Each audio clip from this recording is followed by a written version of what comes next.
Only 2 years ago, the moment has come that all of us Ambazonians in the diaspora, particularly here in the USA, to send a strong and clear message to the assassin, Paul Biya, who is now in Washington, D.C., and those beggars and hand clappers hanging around him, that we are more than them. That is the subject of the message I bring to you today. I am Chris Ano, your comrade in arms for a free and independent Southern Cameroon. Today is Tuesday the 13th of December in the year of our Lord 2022. Cameroon's President Paul Biya sneaked into Washington, D.C. on Saturday to attend this year's U.S. Africa Leaders Summit. It is very obvious, by reason of his fragile health condition, that Mr. Biya is in the USA, not so much because he loves it. He is here because he wants to prove a point to those who have long held that no American administrator can invite a genocidal perpetrator like Paul Biya to come sit among freedom lovers in America. Only 2 years ago, former President Donald J. Trump literally stripped Biya's country of this very privilege of visiting America and sitting among other African leaders in this same setting. But that wasn't all. President Trump discontinued America's military support to Cameroon, which was geared towards fighting Boko Haram. It further dismissed the Cameroon from AGOA, Africa Growth and Opportunity Act. For your interest, AGOA allows African countries to sell goods to the United States on a duty-free basis. But citing, and I quote, persistent human rights violations, end of quote, in a letter to Congress, President Trump suspended Cameroon. In suspending Cameroon, he also stated, and I quote, despite intensive engagement between the United States and the government of Cameroon, Cameroon has failed, he said, to address concerns regarding persistent human rights violations being committed by Cameroonian security forces, end of quote. Trump said this in a message to Congress in November 2019. We take particular note here, ladies and gentlemen, that Cameroon's rebuke and suspension from AGOA was still deemed necessary in spite of the holding of their so-called Grand National Dialogue, which was supposed to proffer solutions, remedy to this current conflict. Grand National Dialogue was meant to address such abuses and violations, human rights violations, as stated by the U.S. President. It failed to do so, which is why only a month later, America slammed Cameroon with sanctions.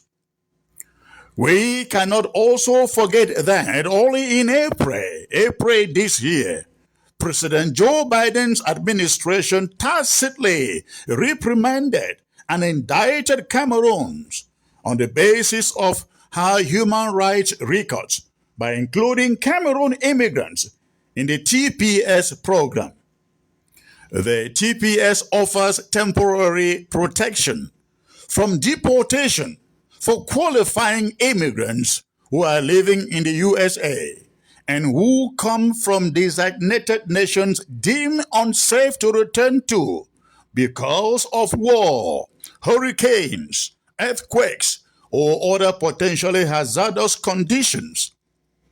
In qualifying Cameroon immigrants for the TPS, the Biden administration cited, like in the case of former President Trump, Cameroon's abysmal human rights record.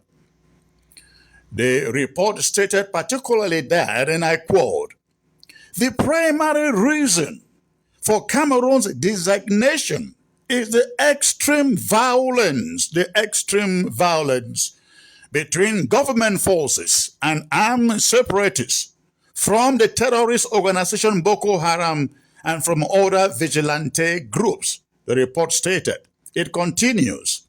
Civilians have faced human rights abuses by both government and separatist soldiers, as well as the consequences of economic deterioration from violence and the armed forces' attempts to impose order. Thousands, it says, have died, and hundreds of thousands more have been displaced. The Department of Homeland Security estimates approximately 11,700 people from Cameroon are eligible to file TPS applications, the report stated. This background, ladies and gentlemen, is important.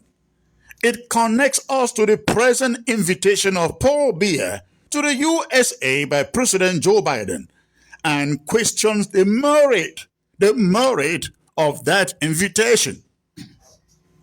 Everybody is aware that the humanitarian situation in Cameroon and the southern Cameroons in particular hasn't changed. If anything, it has worsened since 2019. Many more people have been killed by the Cameroon army, even more than doubled the numbers in 2019. The number of people picked up and thrown in jails has more than quadrupled, not to talk about disappearances. Hundreds of those detainees have died and will never be accounted for. We have more refugees now than we did in 2019. Mass graves have been spotted all over the country, from Yaoundé to Boya, Babenda to Ngaribo.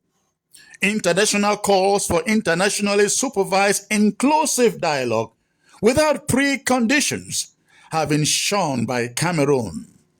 The Swiss showed up and tried mediation for about 3 years, but Paul Biya walked off the initiative.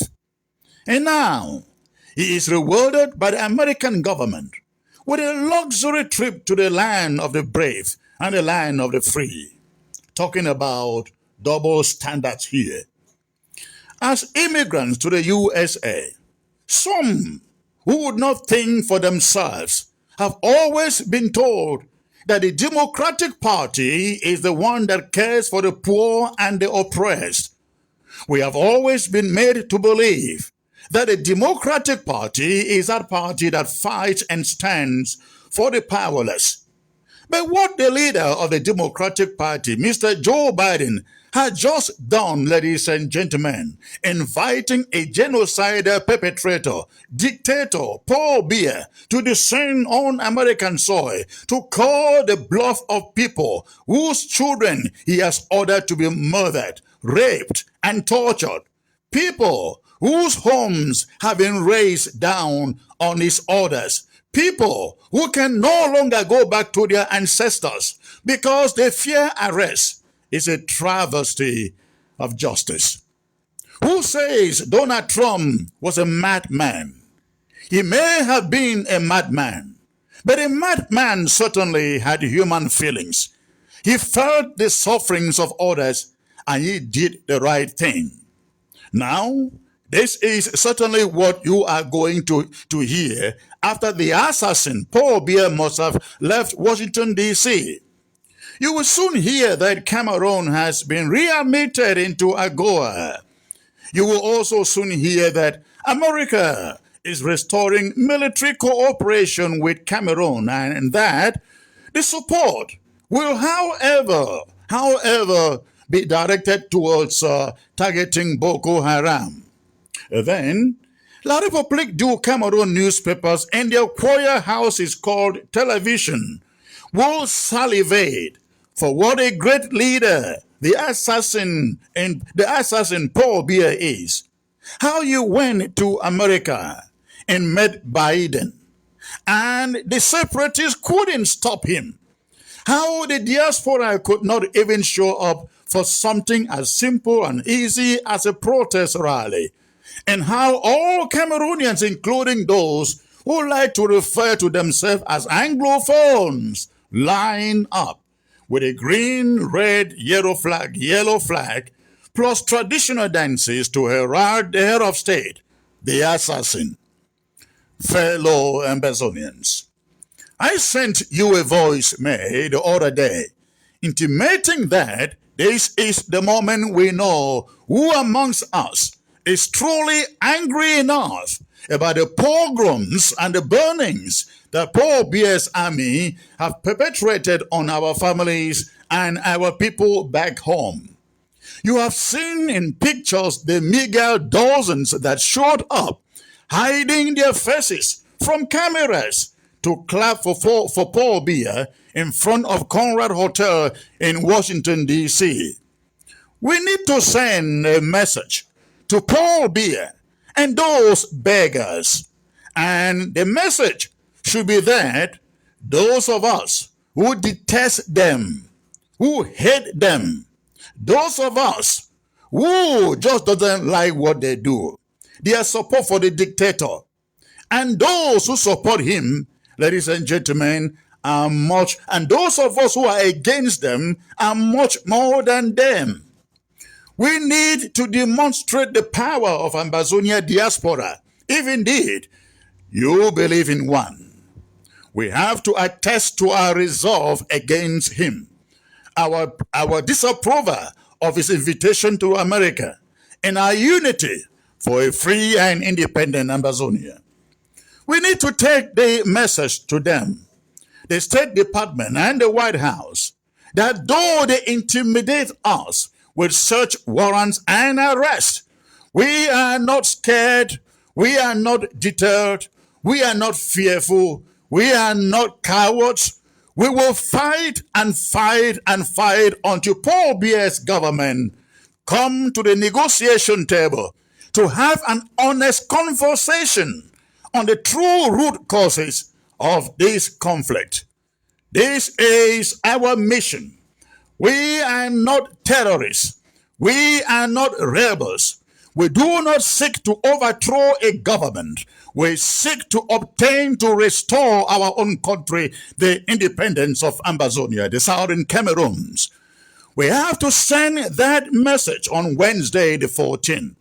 Whether it snows, rain, or shines, we must make up our minds to defy any form of weather to be in Washington, D.C. However, should you decide to stay home for others to go, then I must tell you, you are not worth a free country of your own. This is no price compared to that which our families back home continue to pay. When I made the announcement of this rally, I felt that we should include a ground zero lockdown to it. But I had a second thought about it. Why should ground zero be locked down over something happening in faraway America? Aren't they sacrificing enough already? This is the turn of the diaspora. America in particular, and thank God it's only for a day. A day compared to the daily pain on ground zero. Please,